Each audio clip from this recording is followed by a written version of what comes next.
previously on Talk That Talk. Anyways, for it to go around and around and around. But I'd like to say no, I don't think that it's disrupting the education, which or the curriculum itself, the pedagogy, like you said, in which these bands or these programs are being brought up on. Okay. I'm gonna say this. And this is the kind of the way that I look at it. Um, I think that sometimes we tend to forget about the students who are music educators. A lot of the times we focus on, especially in HBCUs, and I really want to kind of harp on the HBCU bandwagon right now because we give a lot of attention to our marching band, right? But that's not the extent of what we do as music educators. There are a lot of people who are in these programs who are, nursing majors and kinesiotherapy majors and all of that kind of stuff. But the reality is there are people who are in these programs who are a part of that music education.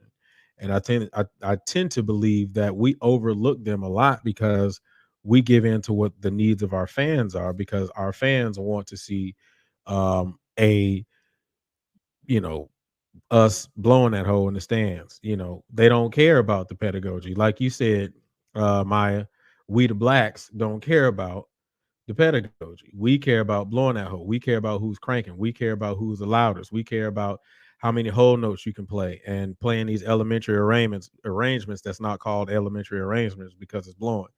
I think that we tend to overlook that, and as HBCU music educators, sometimes we come out unprepared.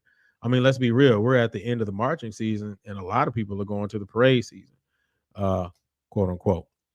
Right? How is that preparing a music educator for what they have to endure in the future? How is that preparing them for the classroom when they step in there? Because at the end of the day, that nursing major who is, um, you know, doing that parade will still be taught the necessary things they need to be taught in their particular curriculum to be a nurse, right? But and on top of that, they don't have to necessarily participate in that parade. But because in most cases, music education and music education majors, that's an ensemble to perform. 9 times out of 10, they have to be there. So are we really thinking about the music educator, and are we giving in to our fans? So any thoughts on that? Well, Well, when you say it like that, I didn't even think about that perspective. Well, then yes, I would definitely agree in that manner.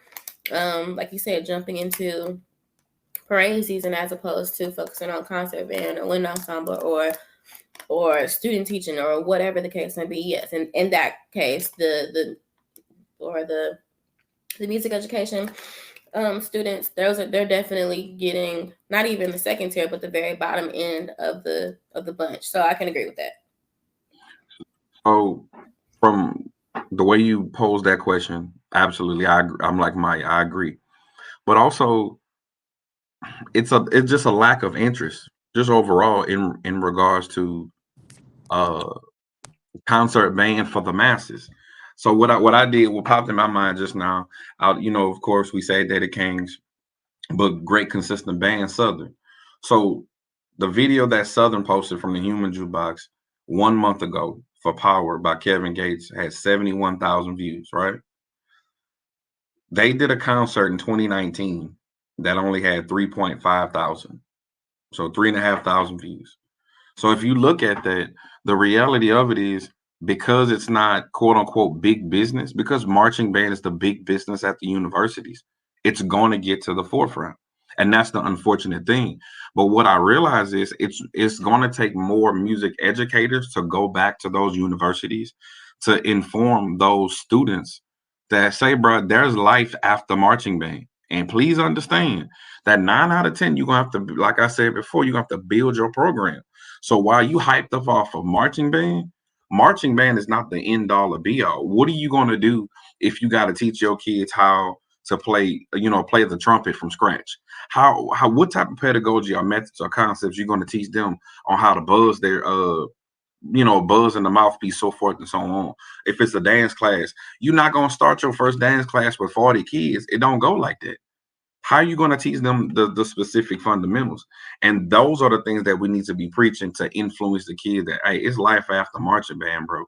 If I know what I know now, I would have only marched 2 years possibly in the band and focus the rest of my time at Prairie View on the education aspect, because it's so much you lack. Because as a kid, you don't know that. You just having fun with your people. But once that's over and you put them boots up, perspective from that perspective forever, there's so much that you realize that you're lacking.